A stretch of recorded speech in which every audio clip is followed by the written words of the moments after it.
15th अप्रैल तक almost इसमें covered है. We are very lucky that this for the first time has been released in English. Otherwise it was very difficult for all of us to go to the Hindi document, फिर उसे English में convert करना बहुत मुश्किल होती थी. So for the first time this has been released in English and let's make the most out of it.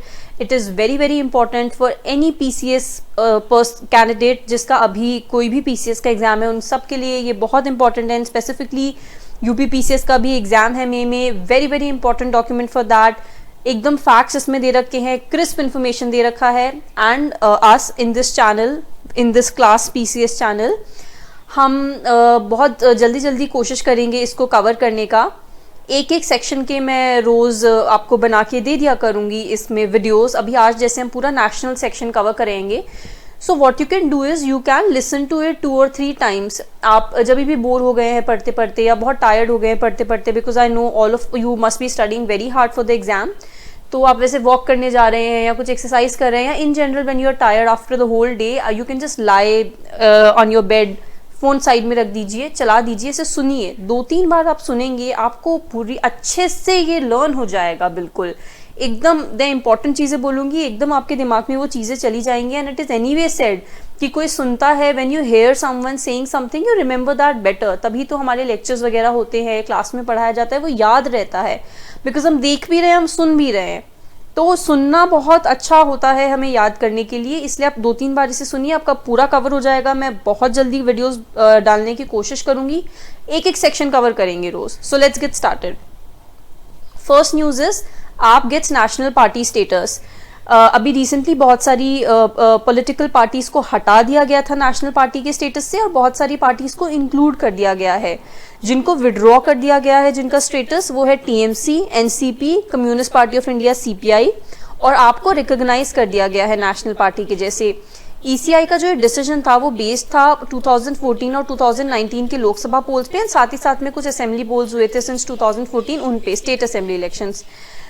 सो अभी देखते हैं अभी करंटली कौन कौन सी पार्टीज हैं जो नेशनल पार्टीज हैं. अगर क्वेश्चन आता है तो कितनी नेशनल पार्टीज हैं, अभी there are 6 national parties which are there. For example Aam Aadmi Party, Bahujan Samaj Party, Bharatiya Janata Party, Communist Party of India, Marxist, Indian National Congress and National People's Party. For the first time let's see, क्योंकि last time question पूछ लिया था कि कब party form हुई थी. So let's see the formation year of all the parties. आम Aadmi party was formed in 2012. Bahujan Samaj party was formed in 1984. भारतीय Janata party was formed in 1980. तो वी कैन सी BJP और BSP पास में फॉर्म हुई है, 4 साल का ही डिफरेंस है. BJP 1980 में फॉर्म हुई है एंड BSP 1984 में फॉर्म हुई है. Communist Party of India Marxist बहुत पुरानी पार्टी है, 1964 में फॉर्म हुई है. National Congress Party we all know 1885 में फॉर्म हुई है. नेशनल पीपल्स पार्टी 2013 में फॉर्म हुई है. Criteria for recognition as a national party क्या होते हैं? कुछ क्राइटेरिया है, लेट्स सी. एटलीस्ट 2% सीट्स होनी चाहिए लोकसभा में from not less than 3 states. उसके अलावा सेकेंड क्राइटेरिया इज, 3 क्राइटेरिया है total. The second criteria is 6% of the total valid votes in any 4 or more states in the last Lok Sabha or Assembly elections and has at least 4 MPs in the last Lok Sabha polls. तो इसमें 2 criterias mixed हैं second criteria में, कि पहली बात तो 6% valid votes होने चाहिए 4 और मोर स्टेट्स से लास्ट लोकसभा या असेंबली इलेक्शन में, 6% of the total valid votes. Along with that has at least 4 MPs in the last Lok Sabha polls. ये दोनों क्राइटेरिया जब मीट होंगे तो जाके उसे नेशनल पार्टी का स्टेटस मिलेगा. और the third criteria is it is recognised in 4 और more states. Next news item is India gets 12 cheetahs from South Africa. इससे पहले नमीबिया से आए थे चीतास. कहाँ पे आए हैं ये चीतास? क्वीनो नेशनल पार्क में 2023 में आए हैं. जो नमीबिया से चीतास आए थे वो 2022 में आए थे. अभी 12 चीतास आए हैं. नमीबिया से 8 चीतास आए थे. पॉइंट टू रिमेंबर इज 1952 में चीताज एक्सटिंक्ट हो गए थे इंडिया में. And recently one of the 8 cheetahs which was brought in from Namibia, उनमें से एक शाशा की डेथ भी हो गई due to kidney infection in March 2023. 4 cubs of cheetah have been born in 6 kilometer enclosure to Kuno National Park, Madhya Pradesh. Objective क्या है इसका? Establish breeding cheetah populations in safe habitats across its historic range and manage them as a meta population. Meta population क्या होता है? We need to understand that. That is group within groups. For example, कोई दो butterfly की जैसे दो population है, एक हिल के ऊपर रह रही है, एक हिल के नीचे रह रही है, सेम स्पीशीज ऑफ बटरफ्लाइज है, but even though they are same but they are not living in the same area, उनका local area different है, तो वो meta population हो गया. population के अंदर population, groups of population. for example, cheetahs in Madhya Pradesh and cheetahs in some other state, या थोड़े दूर में जो cheetahs होंगे वो range में नहीं होंगे, so those will be like meta population. तो इसका aim ये है कि cheetahs को in general तो manage करना ही है, but in cheetahs को specifically as meta population, as group within the cheetah group, उन्हें अच्छे से manage करके चलना है. Let's see about cheetahs now. Cheetahs is in the wild, both male and female combined have an average lifespan of 10 to 12 years. Very important, पूछ सकते हैं average lifespan क्या होता है? 10 to 12 years होता है. Pregnancy period, that is gestation period, cheetah का 93 days का होता है. Okay. और वो एक बार में 1, 2 and up to 6 cubs भी born हो सकते हैं cheetahs के. The cheetah is the world's fastest land animal. The cheetah is capable of reaching speeds greater than 110 kilometers per hour in just over 3 seconds. The African cheetah, with several subspecies occurring in different African countries, is listed as vulnerable species on the IUCN Red List. Vulnerable है, याद रखिए, vulnerable IUCN Red List. But कौन सा? African cheetah. Next is all India presiding officers conference. 83rd all India presiding officers conference हुआ है. बहुत important, आपको easily नहीं मिलेगा, मैंने बहुत सर्च करके देखा. ये एनुअल कॉन्फ्रेंस है, बिकॉज क्या हुआ था कि 2022 में इसकी 2 कॉन्फ्रेंसेज हुई हैं. वो इसलिए हुई थी क्योंकि जो लास्ट कॉन्फ्रेंस हुई थी वो 100th कॉन्फ्रेंस थी. द 82nd कॉन्फ्रेंस जो शिमला हिमाचल प्रदेश में हुई थी वो 100th कॉन्फ्रेंस थी. तो कुछ उनके एडमिनिस्ट्रेटिव कन्वीनियंस की वजह से 2022 में 2 कॉन्फ्रेंस हुई थी. अभी 83rd जो कॉन्फ्रेंस हुई है वो अभी हुई है हमारी. 83rd conference has been held in Jaipur. I am sorry, जो शिमला वाली कॉन्फ्रेंस थी वो 2021 में हुई थी. तो 2021 में 2 कॉन्फ्रेंसेज हुई हैं एंड 2022 में कोई कॉन्फ्रेंस नहीं हुई है. ये आई थिंक दिसंबर में हुआ था 2021 वाला कॉन्फ्रेंस, और एक सितंबर में भी 2021 में हुआ था. तो 2 कॉन्फ्रेंस 2021 में हो गया था. And because first conference Shimla में हुआ था 1921 में, तो 100th जो इनका कॉन्फ्रेंस था वो भी इन्होंने शिमला में किया है. अभी जो जयपुर में कॉन्फ्रेंस हुआ है वो बहुत सालों बाद हुआ है. This was held after 2011 and this was only the 4th time that this conference was held in Jaipur. SC status to Gond community in 4 districts of UP. कौन सी वो 4 डिस्ट्रिक्ट्स हैं? संत कबीर नगर, संत रविदास नगर, चांदौली एंड कुशीनगर. ये बिल पास हुआ था 2022 में. गोंड कम्युनिटी अब शेड्यूल ट्राइब्स लिस्ट में उत्तर प्रदेश के काउंट होगी. One homework which I want to give you guys is go and search कि यूपी में सबसे ज्यादा पॉपुलेशन वाइज कौन सी शेड्यूल ट्राइब कम्युनिटी है. इंडिया में तो भील है सबसे ज्यादा जो है पॉपुलेशन वाइज. यूपी में आप लोग जाके सर्च कीजिए कौन सी कम्युनिटी है. असेंबली इलेक्शन 2023 त्रिपुरा में हुए असेंबली इलेक्शन. त्रिपुरा में 60 मेंबर सीट्स हैं, जिसमें से बीजेपी को 32 सीट्स मिली है, सीपीआईएम को 11, कांग्रेस को 3. इतना ज्यादा इंपॉर्टेंट नहीं है, बस बेसिकली याद रखिए मार्च 2023 में त्रिपुरा के इलेक्शंस हुए हैं, उसके बाद में मेघालय के भी इलेक्शंस हुए हैं. Also one thing important which you can remember in Tripura is Manik Saha अब वहां के चीफ मिनिस्टर बन गए हैं. Don't confuse this with Manik सरकार. मानिक सरकार पहले थे, अभी मानिक साहा हैं. Meghalaya legislative assembly elections, Meghalaya में भी इलेक्शंस हुए थे साथ में 2023 अगेन. 87.57 वोटर टर्नआउट था, बहुत अच्छा वोटर टर्नआउट था.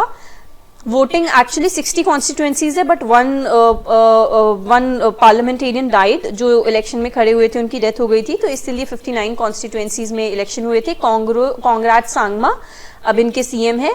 Nagaland, this election is very very important because for the first time एक फीमेल लेजिस्लेचर कुछ जो है वो गई है वहां के स्टेट लेजिस्लेटिव असेंबलीज में. अब तक कोई भी फीमेल नहीं थी.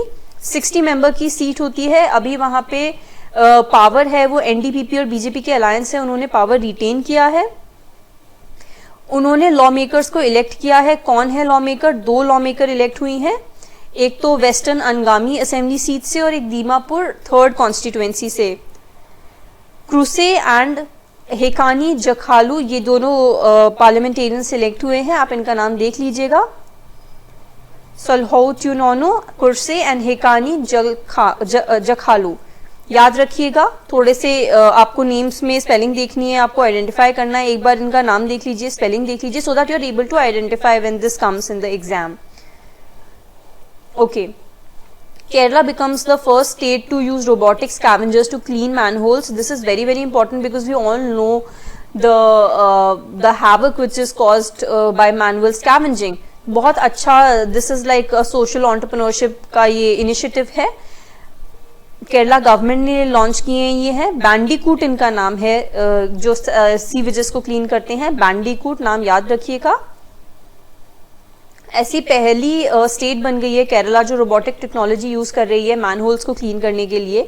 Bandicoot is inducted under the Guruvayur sewage project by Kerala water authority as part of 100-day action plan of the state government. Bandicoot को डेवलप किसने किया है? जेन रोबोटिक्स ने डेवलप किया है। जेन रोबोटिक्स, याद रखिए। Gen Robotics has recently bagged Kerala pride award at the Huddle Global 2022 conclave organised by the Kerala startup mission. Now Modena, India's first 24/7 solar powered village. Modena में सन टेम्पल है, और भी कुछ जगह पे फेमस सन टेम्पल्स है, आप वो याद रखिए कहाँ कहाँ पे सन टेम्पल्स है। कश्मीर में सन टेम्पल है, मार्टंड सन टेम्पल उड़ीसा में है, कोणार्क सन टेम्पल। अब मोडेना में क्या हुआ है ऐसा कि वो सोलर पावर्ड विलेज बना है, उसमें नेट रिन्यूएबल एनर्जी जनरेटर भी बन गया है। This is India's first village to become net renewable energy generator. Modhera में अब 24/7 सोलर बेस्ड एनर्जी जनरेट होगी। It will also be the first modern village to have a solar based ultra modern electric vehicle charging station. Remember, electric vehicle charging station भी solar based वहां पे लगाया गया है। And it is India's first grid connected megawatt hours scale battery energy storage system जो मोडेना में लगाया गया है। Modhera was built by King Bhima I of the Chalukya dynasty। Modhera Gujarat में है, ये भी याद रखिए आप। एंड यहाँ पे रिवर कौन सी है नियर बाय? वो है रिवर पुष्पावती, याद रखिए रिवर पुष्पावती। जो मोडेना टेम्पल है वो बनाया गया है सन गॉड के ऑनर में, जो मेहसाना डिस्ट्रिक्ट में है, रिवर पुष्पावती। 2014 में इसे यूनेस्को वर्ल्ड हेरिटेज साइट का स्टेटस भी मिल चुका है। Next one, Thanthai Periyar wildlife sanctuary, Tamil Nadu. Climate vagaries coastal ecosystem पे जो इफेक्ट करती है उसे मिटिगेट करने के लिए Tamil Nadu coastal restoration mission announce हुआ है in the state budget. The mission implement कौन करेगा मिशन को? Very important, world bank assistance से ये मिशन इम्प्लीमेंट होगा। वर्ल्ड बैंक असिस्टेंस 2000 करोड़ का प्रोजेक्ट है ओवर द नेक्स्ट 5 years। इसका एम क्या है प्रोजेक्ट का? aimed at preventing sea erosion, reducing marine pollution and conserving marine biodiversity। 3 इसके important aims है, preventing sea erosion, reducing marine pollution and conserving marine biodiversity। तो मैं इस तरीके से बोलती हूँ कि आप इसे सुनेंगे बार बार तो आपको याद होगा। मैं important points को stress करके बोल रही हूँ, आप इसे सुनते रहिए and I am very sure, I promise you, आपको ये सब पूरा याद हो जाने वाला है। तमिलनाडु गवर्नमेंट ने अनाउंस किया है Tamil Nadu coastal restoration mission, World Bank assistance। Thantai Periyar Wildlife Sanctuary is announced in the state budget for the financial year 2023-24। ये नई वाइल्ड लाइफ सेंचुरी अनाउंस हुई है। 80,000 हेक्टर्स में ये स्प्रेड होगी in the areas of Anthiyur and Gobichettipalayam in Erode district of Tamil Nadu. It will be the 18th wildlife sanctuary in the state and will link Nilgiri Biosphere Reserve and Kaveri South Wildlife Sanctuary। 18th wild life sanctuary होगी ये state में, Nilgiri biosphere reserve और Kaveri south wild life sanctuary को link करेगी ये। 17th प्रवासी भारतीय दिवस, अभी रिसेंटली 2023 में जनवरी में 17th प्रवासी भारतीय दिवस हुआ है। Commemorative postal stamp prime minister ने रिलीज किया है जिसका नाम था सुरक्षित जाएं प्रशिक्षित जाएं। Also first ever PBD exhibition हुई है ऑन द थीम प्रवासी भारतीय दिवस एग्जीबिशन। उसका थीम क्या था? आजादी का अमृत महोत्सव, contribution of diaspora in Indian freedom struggle। Theme क्या था प्रवासी भारतीय दिवस कन्वेंशन का? Diaspora reliable partners of India's progress in Amritkaal. बहुत सारे डायस्पोरा मेंबर्स आए थे हमारे, 70 डिफरेंट कंट्रीज से आए थे। याद रखिए चीफ गेस्ट कौन थे इसके? डॉक्टर मोहम्मद इरफान अली, जो कि प्रेसिडेंट हैं कोऑपरेटिव रिपब्लिक ऑफ गयाना के, और साथ ही साथ में स्पेशल गेस्ट ऑफ ऑनर थे Chandrika Prasad Santoshi, Republic of Suriname से। यहाँ पे आपको कंफ्यूज कर सकते हैं, चीफ गेस्ट पूछे डॉक्टर मोहम्मद इरफान अली गयाना के, और साथ ही साथ में स्पेशल गेस्ट ऑफ ऑनर कौन थे? चंद्रिका प्रसाद संतोषी, सूरीनाम। डिफरेंट है, चीफ गेस्ट अलग है, स्पेशल गेस्ट ऑफ ऑनर अलग है। चीफ गेस्ट गयाना के हैं, special guest of honour Suriname के हैं। मणिपुर संगाई फेस्टिवल, मणिपुर संगाई फेस्टिवल का थीम क्या है? सबसे पहले तो फेस्टिवल ऑफ वननेस। ये festival is named after the state animal Sangai, the brow antler deer found only in Manipur. Brow antler deer का कॉमन नेम क्या है? Sangai, brow antler deer, dancing deer है। इसको schedule 1 of wild life protection act में रखा गया है और एंडेंजर्ड है ये IUCN रेड लिस्ट में, शेड्यूल 1 एंडेंजर्ड। कहाँ पे मिलता है ये जो एनिमल है? ये केबुल लैमजो नेशनल पार्क में मिलता है, जो कि मणिपुर में है। This is one additional information, keep that in mind, Keibul Lamjao national park. Kadmat beach and Thundi beach get blue flag tag. तो रिसेंटली इन दोनों बीचेस को, मिनिकॉय थुंडी बीच एंड कादमत बीच को, जो कि दोनों लक्षद्वीप में है, ब्लू फ्लैग टैग मिला है। लेट्स सी कौन कौन से बीचेस है जिन्हें ब्लू फ्लैग टैग मिला हुआ है। Kappad beach Kerala, second would be another, there are many names given over there, let's go towards each and every name one by one. Shivrajpur Gujarat, Ghoghla in Diu, Kasaragod in Karnataka, Padubidri in Karnataka, 2 हो गए हैं कर्नाटका में, याद रखिएगा। Rushikonda in Andhra Pradesh, golden in Orissa, Radhanagar in Andaman and Nicobar islands, Kovalam in Tamil Nadu, Eden in Puducherry. अभी recently 2 और add हो गए हैं, थुंडी और कदमत लक्षद्वीप में। ओनली स्टेट जहां पे 2 ब्लू फ्लैग बीचेस हैं वो है कर्नाटका, कसारगोड एंड पडुबिद्री। याद रखिए चीज सबसे ज्यादा कहां पे है? कर्नाटका में है। ये अकॉर्ड कौन करता है ब्लू फ्लैग सर्टिफिकेशन? ये अकॉर्ड करता है environmental education, foundation for environmental education, FEE। Blue flag tag होता क्या है? Blue flag is a voluntary tag given to environment friendly and clean beaches with hygienic facilities. Gujarat and Himachal Pradesh Assembly election. On December 8, 2022, Gujarat and Himachal Pradesh Assembly election results were declared. BJP ने retain की है power Gujarat में। 182 member state assembly में से 156 seats उन्हें मिली है। भूपेंद्र पटेल को 17 chief minister बना दिया गया है। This is the second time in a row. उसके बाद में हिमाचल प्रदेश में पावर में आई है कांग्रेस। वहां का वोटर टर्नआउट था 74%।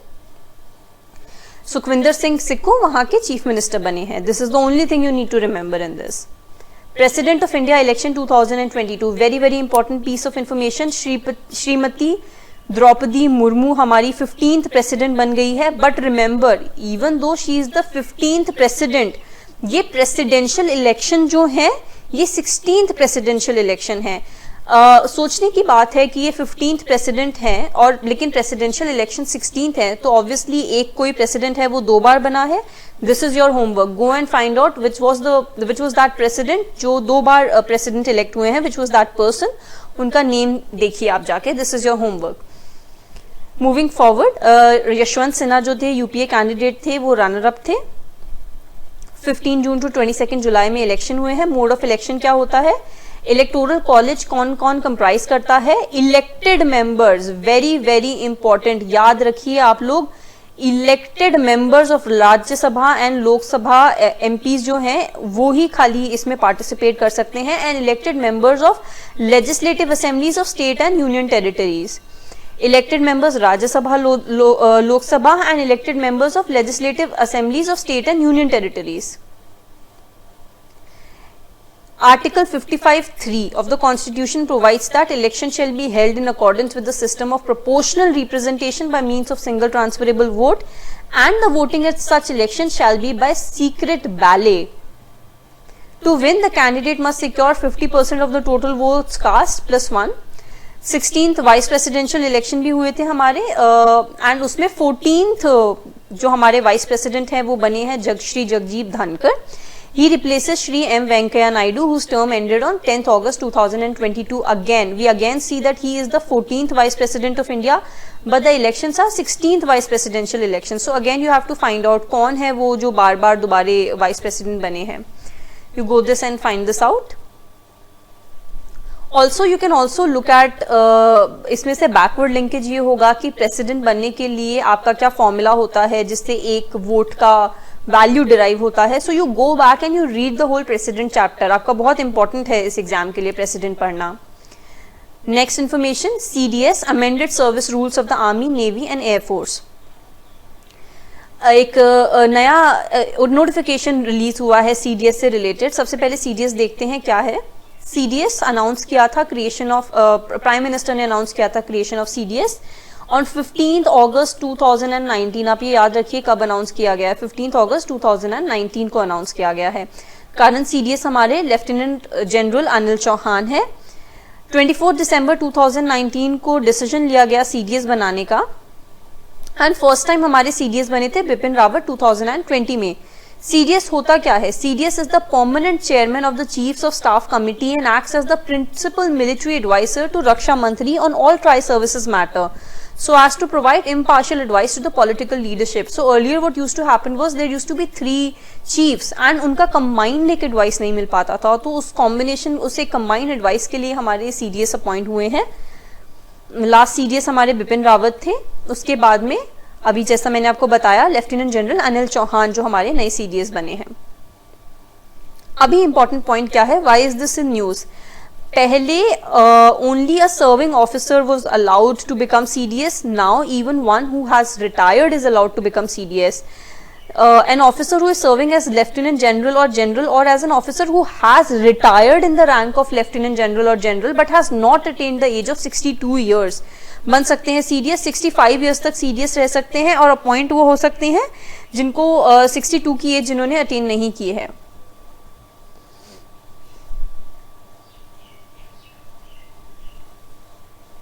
Jammu and Kashmir Delimitation Commission final report.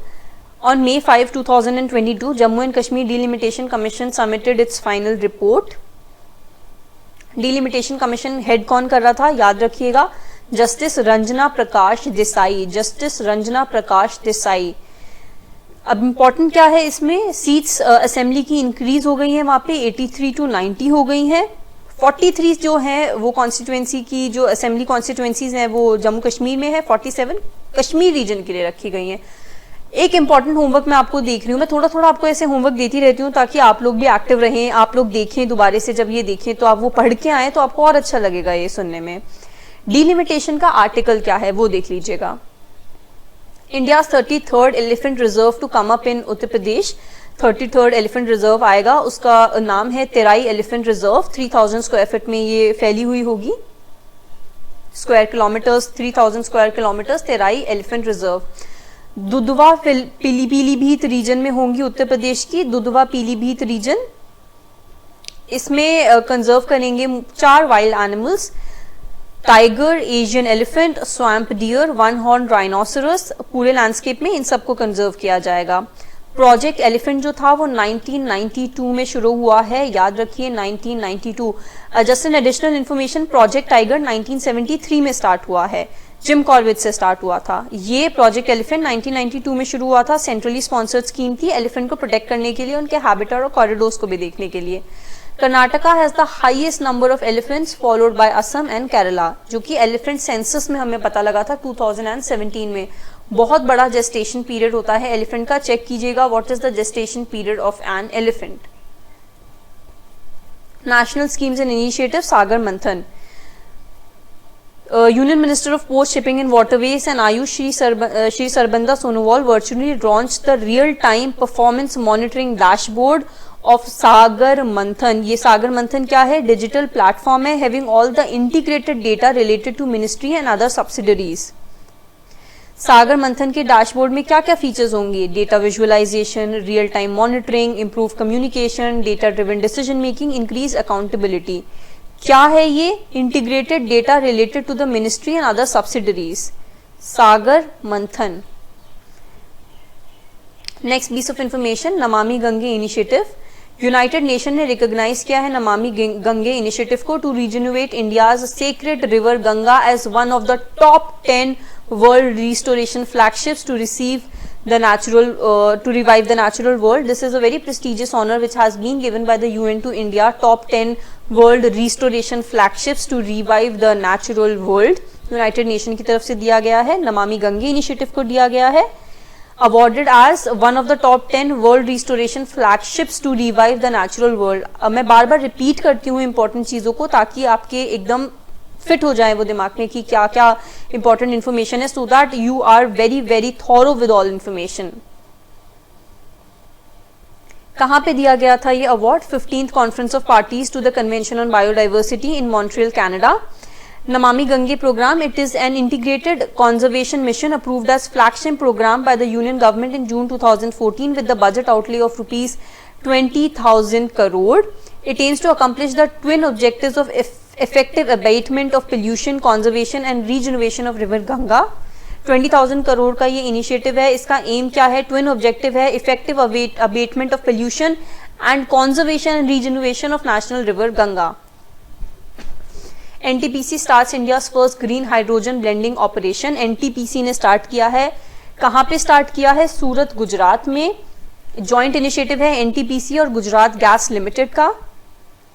Green hydrogen in Kawas, Surat is made by electrolysis of water using power from already installed 1 megawatt floating solar project. Green hydrogen किस लिए कहलाया जा रहा है? Because it is made by electrolysis of water. India के अलावा there are only a few countries which has achieved this feat. These are UK, Germany and Australia. About National Thermal Power Corporation Limited, NTPC.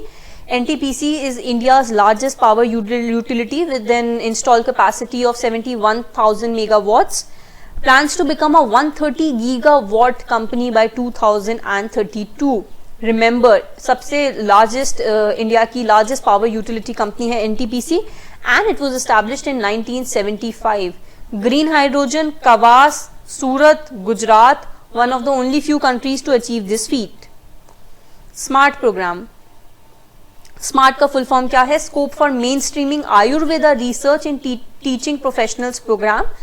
It is launched by NCISM and CCRAS. NCISM is National Commission for Indian System of Medicine and CCRAS is Central Council for Research in Ayurvedic Sciences. ये दोनों ministry of Ayush के under में आते हैं। Objective क्या है इसका? aims to boost scientific research in priority healthcare research areas through Ayurveda colleges and hospitals. About Ministry of Ayush. Ministry of Ayush was formed on the 9th of November 2014. Crore citizens have subscribed to Atal Pension Yojana PFRDA. 5 crore citizens ने already subscribe कर लिया है अटल pension योजना को। PFRDA ने हमें ये information दिया है। ऑब्जेक्टिव क्या है अटल पेंशन योजना का? To provide old age income security to all citizens, particularly to the people working in the unorganised sectors. Old age income security, old age income security, people working in unorganised sectors. Administration of the scheme pension fund regulatory and development authority PFRDA देखती है through NPS architecture. Under this scheme, that is Atal Pension Yojana, there is a guaranteed minimum monthly pension. कितना pension है ये पूछ सकते हैं आपसे question. 1,000 to 5,000 per month from the age of 60 years. At least 1,000 तो मिलेगा ही मिलेगा, maximum 5,000 60 years के बाद में। गवर्नमेंट ऑफ इंडिया 50% कॉन्ट्रीब्यूट करेगी जितना सब्सक्राइबर कॉन्ट्रीब्यूट करेगा, और 1,000 per annum whichever is lower। 50% जितना सब्सक्राइबर कॉन्ट्रीब्यूट करेगा और 1,000 rupees whichever is lower। National green hydrogen mission, very important piece of information again. India ने डिक्लेयर किया था कि वो नेट जीरो एमिशंस अचीव करेगी बाय 2070। एनर्जी यूज हमारा डबल हो गया है और लाइकली है कि आगे आने वाले 20 ईयर्स में एकदम और भी डबल हो जाएगा and it is likely to grow by at least 25% by 2030। India बहुत ज़्यादा एनर्जी हमारी इंपोर्ट करता है. Already we import about 40% of our energy requirements which are worth 90 billion every year. In this context Narendra Modi ji ने हमारा national green hydrogen mission announce किया है. कब अप्रूव हुआ है? ये 2023 में अप्रूव हुआ है. किसके अंडर आता है? Ministry of new and renewable energy. इसके की हाइलाइट्स हम देख लेते हैं. ग्रीन हाइड्रोजन वो होता है which on the deployment of green hydrogen in sectors that are already using hydrogen and involving an ecosystem for R&D regulations and pilot projects. Mission जो प्रपोज किया गया है, it will be implemented in a phased manner. Initially ये focus करेगा green hydrogen का deployment उन sectors में जिसमें ऑलरेडी हाइड्रोजन यूज हो रहा है, विच हैव एन इकोसिस्टम. उसके लिए इकोसिस्टम भी बनाएगा. फेज 1 2022-23 से 2025-26 तक है एंड फेज 2 2026-27 से 2029-30 तक है. इनिशियल आउटले इसका अराउंड 19,000 करोड़ रुपीस है. इसके सब कंपोनेंट्स क्या है वो देख लेते हैं. साइट प्रोग्राम है, strategic interventions for green hydrogen transition programme. ये 2 डिस्टिंक्ट फाइनेंशियल इंसेंटिव मैकेनिज्म्स है. Targeting domestic manufacturing of electrolysers and production of green hydrogen will be provided under the mission. Pilot projects हैं इसमें, उसमें end use sectors और production pathways देखे जाएंगे. R&D projects हैं, skill development के भी प्रोजेक्ट्स हैं जो कि इस मिशन के अंडर देखे जाएंगे. So what are the sub components? Sight programme, pilot projects, R&D projects and skill development. Mission के एक्सपेक्टेड आउटकम्स क्या हैं? इसकी कैपेसिटी होने वाली है at least 5 million metric tonnes per annum की deployment of green hydrogen production capacity. इसका expected outcome है with an associated renewable energy capacity of additional 125 gigawatts in the country by 2050. ये मिशन चाहता है कि green hydrogen production 5 million metric tons हो जाए और साथ ही साथ में 125 gigawatt in the country by 2030. Green blue and grey blue and green hydrogen. Hydrogen, ये ग्रे ब्लू एंड ग्रीन क्या होती है? सबसे पहले हाइड्रोजन का थोड़ा इन्फॉर्मेशन ले लेते हैं. Hydrogen is the lightest and the most abundant element in the universe. It is rarely found in nature and in its elemental form and must always be extracted from other hydrogen containing compounds. Elemental form में ये rarely मिलता है nature में and it has to be extracted, and depending on the way it is extracted, हम इसे grey, blue या green hydrogen बोलते हैं. ग्रे हाइड्रोजन जो कोल और लिग्नाइट गैसिफिकेशन के प्रोसेस से, that is steam methane reformation से बनता है, वो ग्रे हाइड्रोजन हम उसे बोलते हैं, नेचुरल गैस और grey hydrogen.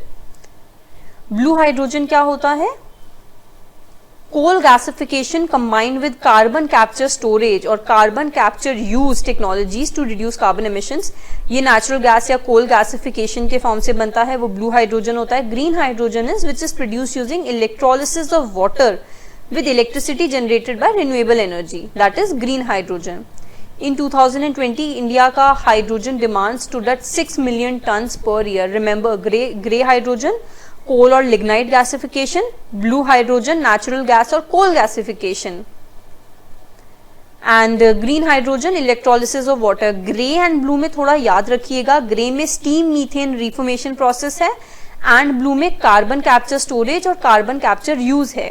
In 2020, India's hydrogen demand stood at 6 million tons MT per year. Water mission at 2047. Water vision हमारा क्या है? The Prime Minister has proclaimed the 5P mantra, which includes political will, public financing, partnerships, public participation and persuasion for sustainability. ये 5P उन्होंने announce किए हैं. ये हमारा action plan और विजन डॉक्यूमेंट है इंडिया एट 2047. उसमें हमारा वाटर विजन भी है. To take forward action plan, ministry of Jal Shakti is organising the first all India annual state ministers conference on water. जो ये first all India annual states ministers conference है on water vision 2047, ये 5 to 6 जनवरी 2023 में होगा and it is being held in Bhopal, Madhya Pradesh, organised by ministry of Jal शक्ति.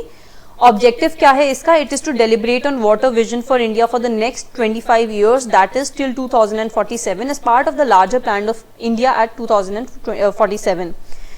2047 India का जो प्लान है उसके अंडर ये वाटर विजन आता है. भोपाल मध्य प्रदेश में ये होगा. Come on guys, don't give up just now. बस खत्म होने वाला है, थोड़ा सा ही बचा है. कीप ऑन वॉचिंग, हम खत्म करेंगे इसे, don't worry. Vibrant village program, cabinet approve centrally sponsor scheme vibrant village program. ये अप्रूव किया है यूनियन कैबिनेट ने. अप्रूव हुआ है फाइनेंशियल ईयर्स 2023 टू 2025-26 के लिए. वाइब्रेंट विलेज प्रोग्राम के हाईलाइट्स देख लेते हैं. ये बॉर्डर विलेजेस को कवर करता है on northern border having sparse population, limited connectivity and infrastructure which often get left out for the development gains. या आउट माइग्रेशन जो विलेजेस में होता है उनको खत्म करेगा. फंड्स देगा इंफ्रास्ट्रक्चर के लिए, लाइवलीहुड के लिए. इन 19 districts and 46 border blocks of 4 states and 1 union territory along the northern land border.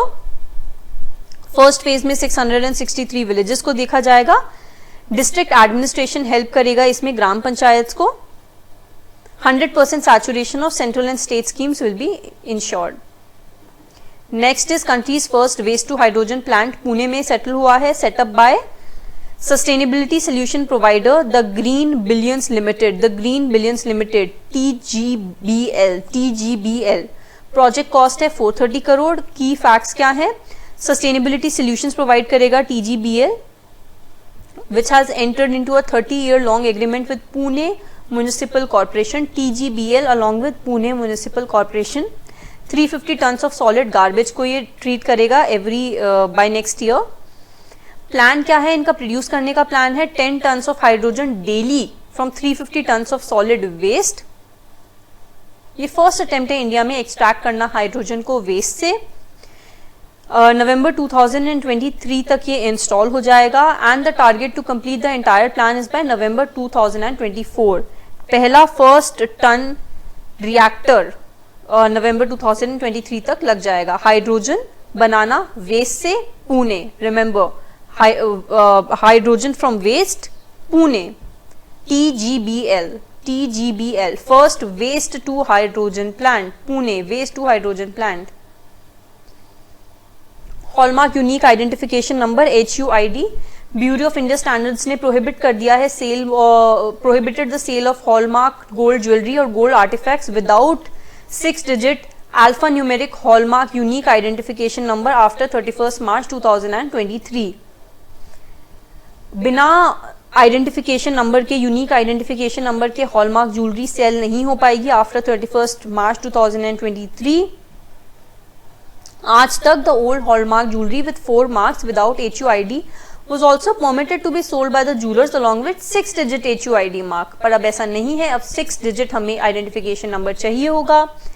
Hallmarking scheme for hallmarking jewellery was started by BIS in the year 2000 में स्टार्ट हुआ था.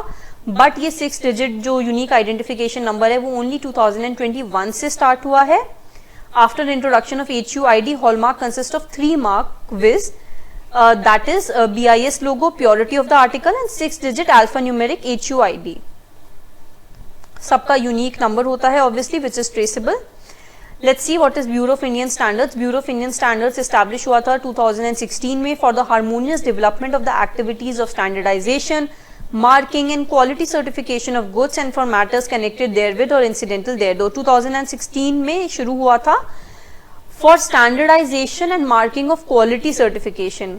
BIS के headquarters है New Delhi में और इसके 5 रीजनल ऑफिसेज हैं. Kolkata eastern, Chennai southern, Mumbai western, Chandigarh northern and Delhi central. Dhara and ode to Indian knowledge systems. Dhara है ये it has been taken up under the aegis of Azadi ka Amrit Mahotsav by ministry of culture and has completed 1 year in February 2023. Programme को कंसेप्शुलाइज किया गया था as a series of lectures and discussions dedicated to specific areas of inquiry highlighting India's civilizational achievements. Dhara embodies that idea of continuous flow of knowledge and wisdom from one age to another. Continuous flow of knowledge and wisdom from one age to another. क्या embody करता है धारा? Continuous flow of knowledge and wisdom from one age to another. The Indian Knowledge System IKS Division of Ministry of Education located at AICTE New Delhi is the key execution partner for Dhara events. Indian Knowledge System IKS Ministry of Education located at AICTE New Delhi की execution partner है धरा events का. India ranks globally third in startup ecosystem. India ranks globally third startup ecosystem में 108 unicorns हैं हमारे यहाँ पे. 44 born हुए थे 2021 में and 22 born हुए थे 2022 में.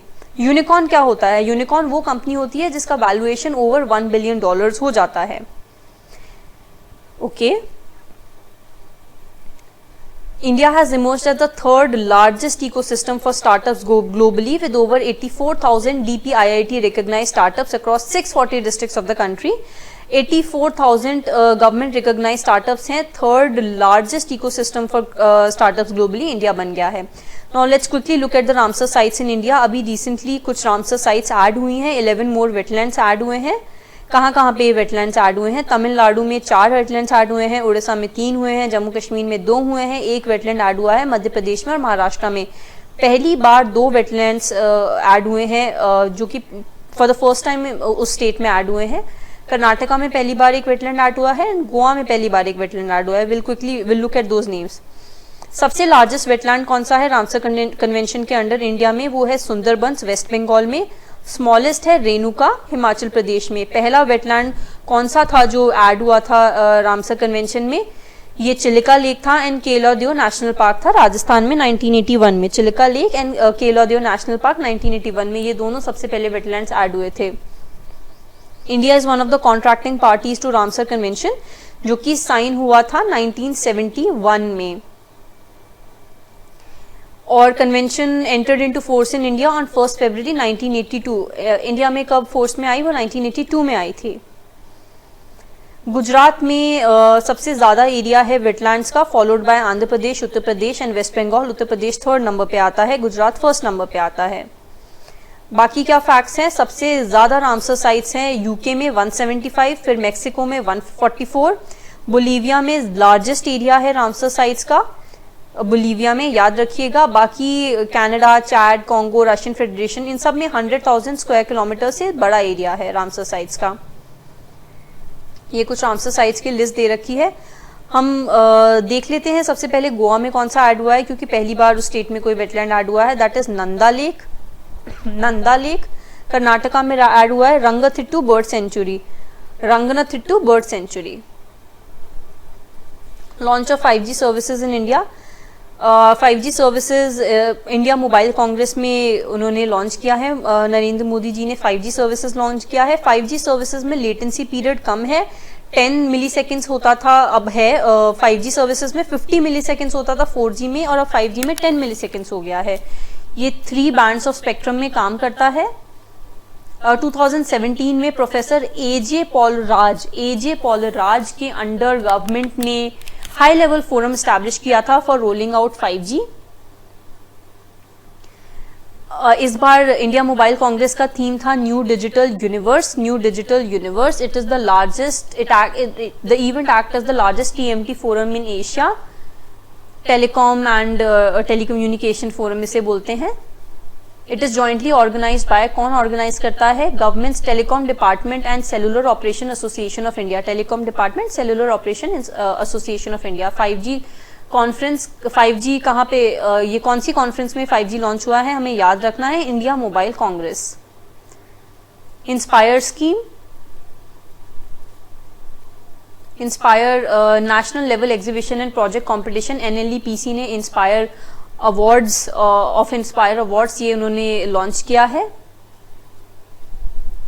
मानक, million minds augmenting national aspiration and knowledge. 9th national level exhibition and project competition NLEPC of inspire awards. NLEPC of inspire awards ने मानक लॉन्च किया. It is a little complicated but थोड़ा याद रखिएगा इसे. NLEPC ऑफ इंस्पायर अवार्ड्स ने मानक launch किया है. Manak is million minds augmenting national aspirations and knowledge. Let's see inspire scheme क्या होती है. Inspire scheme innovation in science pursuit for inspire research, इसके लिए स्टैंड करता है। इंस्पायर फ्लैगशिप इनिशिएटिव है department of science and technology का। बेसिक ऑब्जेक्टिव है इंस्पायर का to communicate to the youth population of the country the excitements of creative pursuit of science and attract talent to the study of science at an early stage. Attract करना talent को science study करने के लिए, communicate करना young population में कि कितना exciting है साइंस को परस्यू करना। स्कीम अप्रूव हुई थी नवंबर 2008 में 11th प्लान में, तो कंपैरेटिवली पुरानी स्कीम है काफी। PM Shri school scheme, government of India ने 2022 में पीएम श्री स्कूल्स को अप्रूव किया है। इसका फुल फॉर्म क्या है? PM schools for rising India scheme. Objective क्या है? Test bed for national education policy NEP 2020। Completely centrally sponsored scheme है ये। It is the first phase of in the first phase of the scheme, a total of 14,500 schools across the country will be converted into PM Shri schools. In schools में क्या होगा? इनको academically strengthen किया जाएगा, infrastructure wise strengthen किया जाएगा, technologically strengthen किया जाएगा to showcase all components of the National Education Policy 2020. प्रधानमंत्री टीबी मुक्त भारत अभियान ये 2022 में लॉन्च हुआ है। Ministry of health and family welfare ने लॉन्च किया है टू एक्सेलरेट इंडियाज प्रोग्रेस। जो इंडिया का एम है टीबी एलिमिनेशन बाय 2025, उसको फैसिलिटेट करने के लिए इसे लॉन्च किया गया है। It has 2 components, Nikshay Mitra donor initiative. इसमें क्या होता है? You can adopt a TB patient in Nikshay Mitra donor initiative. Nikshay Mitras क्या होते हैं? Would provide additional support to the all ongoing treatment TB patients. Nikshay Mitra portal, उसमें जाके आप अडॉप्ट कर सकते हैं टीबी पेशेंट्स को।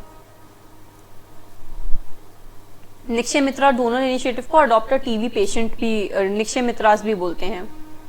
इसका इनिशिएटिव का नाम है अडॉप्ट टीबी पेशेंट और Nikshay Mitraz.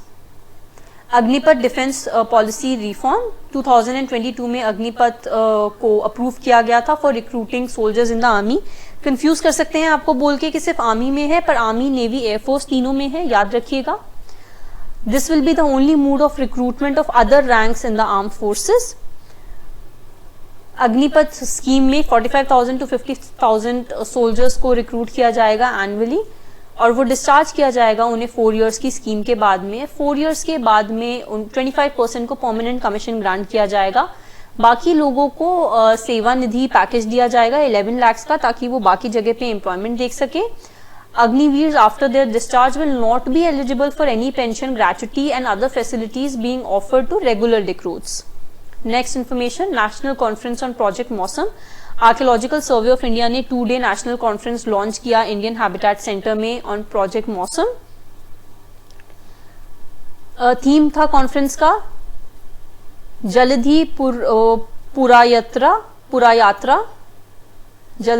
जलधि Purayatra, exploring cross cultural linkages along the Indian ocean rim countries. Project Mausam launch किया था मिनिस्ट्री ऑफ कल्चर ने, याद रखिए मिनिस्ट्री ऑफ कल्चर ने प्रोजेक्ट मौसम लॉन्च किया है। 2014 में लॉन्च हुआ था ये 38th world heritage session at Doha Qatar में। It is being administered by archaeological survey of India. Dharamshala declaration 2022 कहाँ पे हुआ ये? धर्मशाला मध्य प्रदेश में। It was attended by tourism minister of states. Organise किया था इसे ministry of tourism government of India ने। इसमें अडॉप्ट की गई धर्मशाला डिक्लेरेशन 2022 में। Dharamshala declaration affirms the plan to position India as a major tourism destination during its presidency of G20 in 2023. Government schemes कौन सी हैं रिलेटेड टू टूरिज्म? स्वदेश दर्शन scheme 2014-15 में launch हुई थी, सेंट्रल सेक्टर स्कीम है। प्रसाद स्कीम है 2014-15 में, ये भी लॉन्च हुई थी। Pilgrimage regeneration and spiritual augmentation drive. एक भारत श्रेष्ठ भारत, ये भी 2015 में लॉन्च हुई थी on the occasion of 140th birth anniversary of Sardar Patel. Make in India completes 8 years। About make in India, make in India launch हुआ था सितंबर 25, 2014 को। 8 साल इसके कंप्लीट हो गए। It is based on 4 pillars, new process, new infrastructure, new sector and new mindset. इसके की highlights क्या है? Make in India has substantial accomplishments across 27 sectors. FDI inflows in India stood at 45.15 billion in 2014-15, पर बाद में, अब इसके बाद में इंक्रीज हो गए हैं, 83 बिलियन तक पहुंच गए थे 2021-22। FDI हमें 101 कंट्रीज से FDI मिला है एंड वो इन्वेस्ट हुआ है 31 स्टेट्स एंड यूटीज में and 57 sectors in the country. Burhanpur MP first district to certify Har Ghar Jal, पहली डिस्ट्रिक्ट बन गई है जो हर घर जल जिसमें सब जगह आ गया है। बुरहानपुर इसलिए भी फेमस है बिकॉज उसे दरवाजा ऑफ दक्कन कहा जाता है। ये सर्टिफिकेशन उसे कैसे मिला? It was based on self declaration bye all the 254 villages in Burhanpur. जल जीवन मिशन हम देख लेते हैं क्या है। Jal Jeevan mission was envisaged to provide safe and adequate drinking water through individual household tap connections by 2024 to all households in rural India. It was launched in August 2019. 2019 में launch हुआ है and envisages 55 liters of water per person per day. याद रखिएगा 55 liters of water per person per day to every rural household by 2024. 2024 next year तक ही बोल रहा है ये. It is ambitious but let's see. Mission functions under Department of Drinking Water and Sanitation, Ministry of Jal Shakti. It will be based on community approach to water. Goa and Dadar Nagar Haveli and Daman and Diu becomes the first Har Ghar Jal certified state and UT in the country respectively. First state और UT कौन सा बना है? Goa and Dadar Nagar Haveli and Daman and Diu, ये state और UT respectively बन गए हैं। फर्स्ट हर घर जल और फर्स्ट डिस्ट्रिक्ट है बुरहानपुर बनी है मध्य प्रदेश में। बुंदेलखंड एक्सप्रेस वे इनॉग्रेट किया गया था ऐसे प्राइम मिनिस्टर ने। 28 मंथ्स में इसे कंप्लीट कर लिया गया है। 296 किलोमीटर का है ये एक्सप्रेसवे है। It comes under the aegis of Uttar Pradesh express industrial development authority UPEIDA। Starting point इसका क्या है? Near Bharat Koop at the Jhansi Prayagraj NH35 in Chitrakoot district. End point इसका क्या है? Kudrail village in Etawah district where it merges with the Agra Lucknow expressway. Agra और Lucknow expressway में मर्ज हो जाता है एंड में जाके। पासेस थ्रू 7 डिस्ट्रिक्ट्स, याद रखिए 7 डिस्ट्रिक्ट से पास करता है। चित्रकूट, बंदा, महोबा, हमीरपुर, जलायू, औरैया एंड इटावा। स्वनिर्भर नारी स्कीम 2022 में से लॉन्च किया गया है। गवर्नमेंट ऑफ असम ने लॉन्च किया है। It is for weavers of the state. Involve कौन है इसमें? Directorate of handloom and textiles Assam. Objective है to empower financially disadvantage women. First phase इसका लॉन्च हुआ था 2020 में। स्कीम प्रायोरिटाइज करती है हैंडलूम सेक्टर को, particularly for indigenous women weavers. The scheme will assist those individuals to expand their business and support their families financially. PACER initiative cryosphere is the frozen water part of the earth system. Indian government has recently approved polar ice, polar science and cryosphere PACER scheme. Ministry of earth sciences ने launch की है, 2022 में launch की है। इसका objective है to improve our understanding of polar science and cryosphere system with special emphasis on the Antarctic, Arctic and glaciers of the Himalayas. Implementing agency इसकी कौन है? NCPOR इसकी इंप्लीमेंटिंग एजेंसी है। ड्यूरेशन क्या है इनिशिएटिव का? Approve for continuation during 2021 and 26। अभी कुछ नेशनल इवेंट्स ऑफ प्रोग्राम देख लेते हैं। गज उत्सव 2023 अप्रैल 6 2023। 2023 में द्रौपदी मुर्मू जी ने, हमारी प्रेसिडेंट ने, गज उत्सव 2023 काजीरंगा नेशनल पार्क असम में देखा। Event mark the 30 years of project elephant. Project elephant हमने पढ़ा था, स्टार्ट हुआ था 1992 में। साथ ही साथ में मैंने आपको बताया था प्रोजेक्ट टाइगर स्टार्ट हुआ है 1973 में। जस्ट रिमेंबर, दोनों साथ में याद रखिएगा। प्रोजेक्ट एलिफेंट का एम है increasing the population of elephants and to secure their habitat. हमने पहले ही पढ़ा है। अभी तेराई एलिफेंट रिजर्व हमारा यूपी में भी शुरू होगा। It is included in the schedule 1 of the Indian wild life protection act 1972। Elephant को शेड्यूल 1 में रखा जाता है, wild life protection act 1972 and appendix 1 of the convention of international trade in endangered species of flora and fauna sites. Kaziranga national park lies partly in Golaghat district and partly in Nagaon district of Assam. Golaghat district में भी आता है, Navgaon district में भी आता है असम के। Kaziranga national park एक वर्ल्ड हेरिटेज साइट है और वहां पे great Indian one horn rhinoceros हैं, उसके लिए फेमस है। उसे नेशनल पार्क डिक्लेयर किया गया था 1974 में। 108th इंडियन साइंस कांग्रेस ये हेल्ड हुई थी महाराष्ट्र में, नागपुर महाराष्ट्र में ये हेल्ड हुई थी। Rashtrasant Tukadoji Maharaj Nagpur university. Rashtrasant Tukadoji Maharaj Nagpur university, Nagpur Maharashtra. Focal इसका थीम क्या है? बेसिकली इसका थीम है science and technology for sustainable development with women empowerment. Organise किया था इसे इंडियन साइंस कांग्रेस एसोसिएशन ने, ISCA ने। ये इंडिपेंडेंट बॉडी है जो फंक्शन करती है department of science and technology के under in the central government. 107th ISC was held at University of Agriculture Sciences। आप ये भी याद रखिएगा 2020 में हेल्ड हुई थी 107th। कहाँ पे हेल्ड हुई थी? GKVK campus, Bangalore, Karnataka, from 3rd to 7th January 2020। First session of Indian science Congress was held in 1914। Independence से बहुत पहले 1914 में इसका पहला सेशन हेल्ड हुआ था। 8th India international science festival IISF 2022। 8 India international science festival कहाँ पे हुआ है? ये हुआ है Maulana Azad national institute of technology, MANIT, Bhopal, Madhya Pradesh में। इसका थीम था marching towards Amrit Kaal with science, technology and innovation. It was organized by Ministry of Science and Technology, Ministry of Earth Sciences, Department of Atomic Energy, Department of Science, Government of India and Government of Madhya Pradesh। इन्होंने मिलके ये organise किया है। Department of biotechnology, ministry of science and technology, ये इसका nodal coordinating department है for organising IISF 2022। The first G20 Culture Working Group CWG meeting at Khajuraho, Madhya Pradesh. Cultural working group CWG की meeting Khajuraho, मध्य प्रदेश में हुई है हमारी G20 की। ऑर्गेनाइज किया है इसे मिनिस्ट्री ऑफ कल्चर ने। थीम क्या है CWG का? Protection and restitution of cultural property. On the first day of the meeting, Padmashri mister Nek Ram, known as the Millet Man, has been invited to celebrate the International Year of Millets 2023। Shri अन्न भी government ने millets को designation दिया है। And याद रखिए millet man कौन है? Padmashri mister Nek Ram. 14th edition of aero India 2023, 14th edition Bengaluru में हुआ है। मिनिस्ट्री ऑफ डिफेंस इसे ऑर्गेनाइज करता है। थीम इसका क्या है? The runway to a billion opportunities, the runway to a billion opportunities. Also ये एनुअल इवेंट नहीं है, ये बाई एनुअली ऑर्गेनाइज होता है, 2 years में ऑर्गेनाइज होता है ये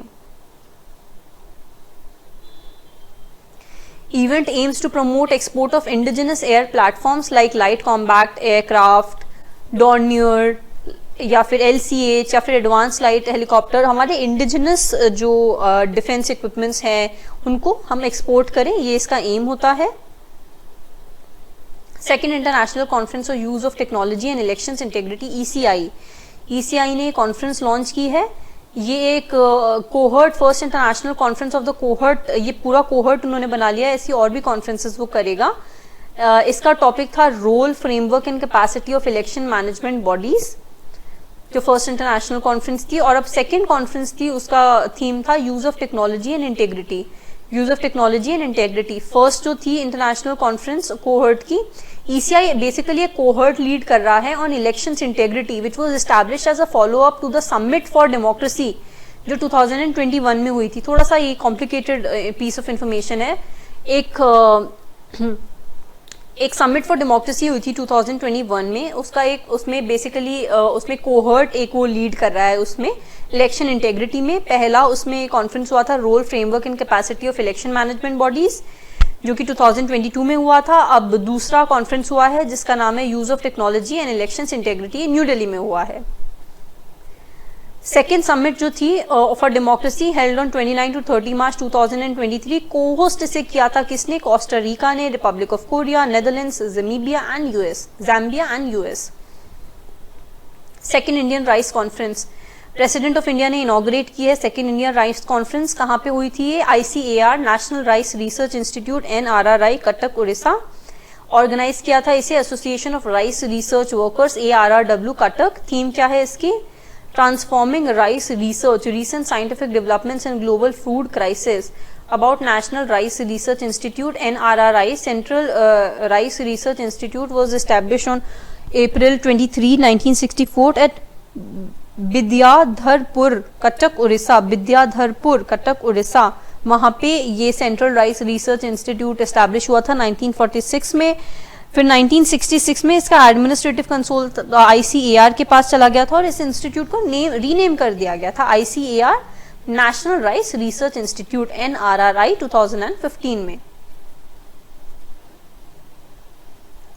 ATL Sarthi, Atal Innovation Mission, AIM, Niti Aayog launched ATL Sarthi, a comprehensive self-monitoring framework to strengthen ever-growing Atal Tinkering Labs.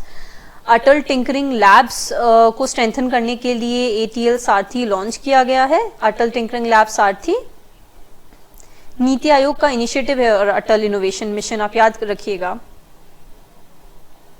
Atal innovation mission NITI Aayog का इनिशिएटिव, उसमें लॉन्च हुआ है ATL सारथी, अटल टिंकरिंग लैब सारथी. सारथी क्या होता है? चैरिटर होता है. तो सारथी इनेबल करेगा अटल टिंकरिंग लैब्स को एफिशिएंट और इफेक्टिव होने में. A self-reporting dashboard known as My ATL dashboard इसमें होगा. उसके बाद में compliance होगा, SOPs का for schools to ensure financial and non-financial compliances, on ground enablement होगा ATLs का, in collaboration with relevant local authorities through cluster-based approach, providing ownership to schools to analyze their performance through performance enablement PE matrix. ये सब इसके features हैं. अटल innovation mission देख लेते हैं. अटल innovation mission NITI Aayog का फ्लैगशिप इनिशिएटिव है to promote culture of innovation and entrepreneurship in the country, और 2016 में सेटअप हुआ था. Atal innovation mission state of the art space establish हुआ है स्कूल्स में with goal to foster curiosity and innovation in young minds between grade 6 to 12th across the country. Integrated Teacher Education Program ITEP मार्च 4, 2023 को national council for teacher education NCTE launch हुआ था, जिसमें 57 teacher education institutions TEIs from the academic session 2023 to 24 launch किए गए throughout the country. ITEP को notify किया था 2021 में. It is a 4-year dual major holistic undergraduate degree offering BA BEd या फिर BSc BEd and BCom BEd. ये prepare करेगा टीचर्स को for the 4 stages of the new school structure, that is foundational, pre preparatory, middle and secondary, 5+3+3+4 जो कि NEP में structure दिया गया है. जादुई पिटारा लर्निंग टीचिंग मटेरियल. तो ये जादुई पिटारा basically is a play based learning teaching material tailored for children between the age group of 3 to 8 years. जादुई पिटारा कॉम्प्राइज करेगा play books, toys, puzzles, and it is developed under the national curriculum framework which is available in 13 Indian languages. ये teaching material है for foundational stages.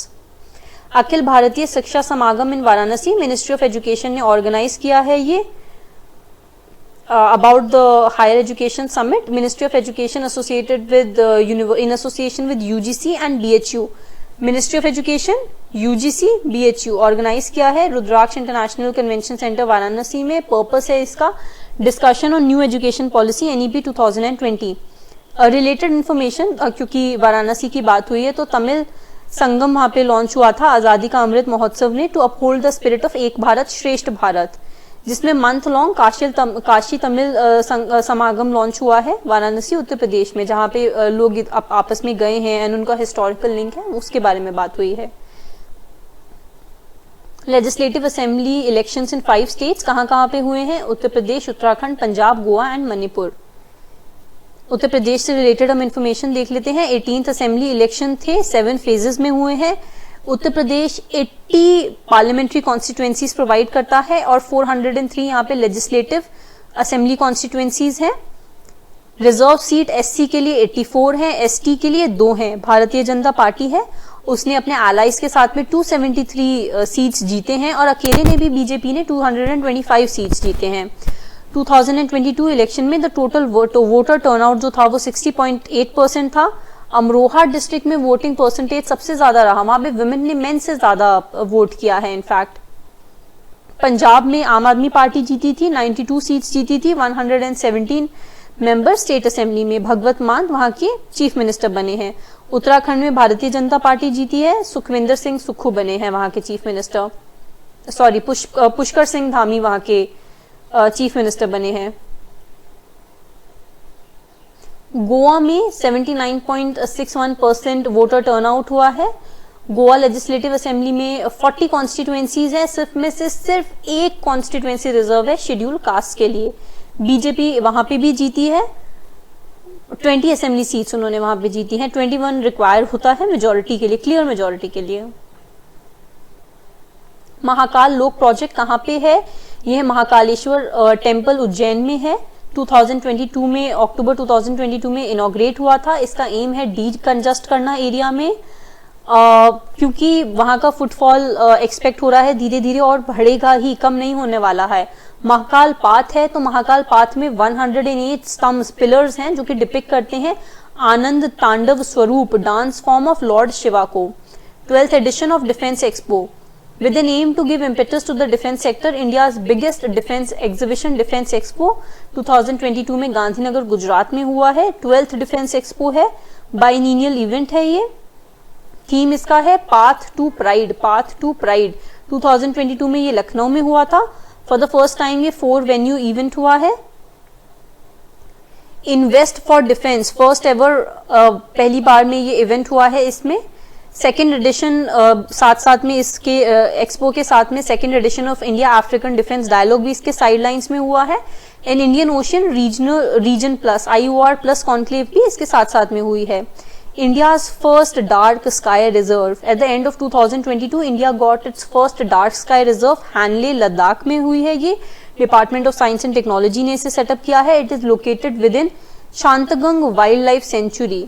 शांतगंग wildlife sanctuary. Dark sky reserve क्या होता है, क्योंकि generally क्या हो रहा है, हमारे आजकल रात में बहुत ज्यादा लाइट्स वगैरह होती हैं, स्टार्स इतना क्लियरली नहीं दिखते हैं, पर लद्दाख में अभी भी ऐसा नहीं है, कंपैरेटिवली डार्कर स्काई होता है। तो उसको एस्ट्रोनॉमी को प्रमोट करने के लिए रिजर्व सेटअप हुई है। Okay, WHO global centre for traditional medicine, ये पहला ऐसा वर्ल्ड में ये सेंटर है, ये गुजरात में सेटअप हुआ है। नेम क्या है सेंटर का, institute of teaching and research in Ayurveda. The centre will seek to set policies and standards on traditional medicine products and help countries create a comprehensive, safe and high quality health system. Gujarat में set up हुआ है traditional medicine का, established eight Jamnagar Gujarat, collaboration with WHO। PM किसान सम्मान सम्मेलन, world's largest, India जो है it is the second largest fertiliser consuming country और सबसे ज्यादा इंपोर्टर भी है फर्टिलाइजर्स का, फर्टिलाइजर मटेरियल्स का। न्यू दिल्ली में ये समिट का अनाउंसमेंट है। Key reforms include launch of PM Bharatiya Jan Urvarak Pariyojana, जिसे one nation one fertiliser scheme भी बोला जा रहा है। भारत यूरिया बैग्स के बारे में यहाँ पे बताया जाएगा। साथ ही साथ में सिंगल ब्रांड नेम अब यूरिया का यूज होगा, डाई अमोनियम फॉस्फेट DAP का, म्यूरेट ऑफ पोटाश एक्सेट्रा का, जिसे भारत यूरिया बोला जाएगा, भारत DAP बोला जाएगा, Bharat MOP, Bharat NPK। Bharat name से बेसिकली अब सब फर्टिलाइजर्स आएंगे। Now let's quickly look at some of the reports and indices. I know guys लंबा वीडियो हो रहा है, but it is for your benefit only. जल्दी जल्दी हम कवर करने का कोशिश करते हैं। डोंट गिव अप, एग्जाम आने वाला है, keep studying, keep watching. All India survey on higher education AISHE 2020-21 recently जनवरी 23, 2023 में मिनिस्ट्री ऑफ एजुकेशन ने all India survey on higher education AISHE 2020-21 launch किया था। कवर करता है सारे हायर एजुकेशनल इंस्टीट्यूशंस को जो कि इंडियन टेरिटरी में हैं, उन सबको, उनका अकॉर्डिंगली टोटल एनरोलमेंट जो है हायर एजुकेशन में it has increased by nearly 4.13 crore in 2020-21 from 3.85 crore in 2019-20। तो बेसिकली हायर एजुकेशन में एनरोलमेंट बढ़ा है, फीमेल एनरोलमेंट भी बढ़ा है, 2.2 करोड़ करीब हो गया है 1.88 करोड़ से। Percentage of female enrollment to total enrollment has also increased.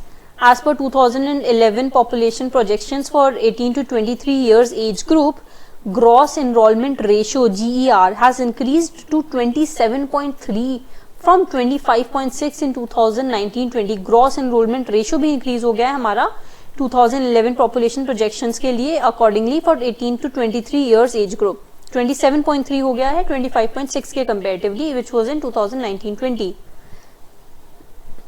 Female gross enrolment ratio ने has overtaken male gross enrolment ratio since 2017-18। Gender parity index, the ratio of female gender parity index to male gender parity index has also increase from 1 in 2017-18 to 1.05 in 2020-21. Uttar Pradesh, Maharashtra, Tamil Nadu, Madhya Pradesh, Karnataka, Rajasthan are the top 6 states in terms of number of students enrolled. सबसे ज्यादा students यहाँ पे enrolled हुए हैं। Number of institution, highest number of universities Rajasthan में है 92, then Uttar Pradesh 84 and Gujarat 83। Top 8 districts with highest number of colleges कौन से हैं? बैंगलोर हैं, then Jaipur, Hyderabad, Pune, Prayagraj. Uttar Pradesh, Maharashtra, Karnataka, Rajasthan, Tamil Nadu, Madhya Pradesh, Andhra Pradesh, Gujarat are the top 8 states in number of colleges. Guys I think आज के लिए काफी हो गया है। It has been a long video. आप लोग ये वीडियो देखें, थोड़े से पेजेस बचे हैं बस। I think 10-15 pages more are left for the national section. I will make a separate video for it. तब तक आप ये वीडियोस देखिए, मैं बहुत जल्दी इसके वीडियोस लेके आऊंगी। I will first complete this initiative of April to April, उसके बाद में हम पुराना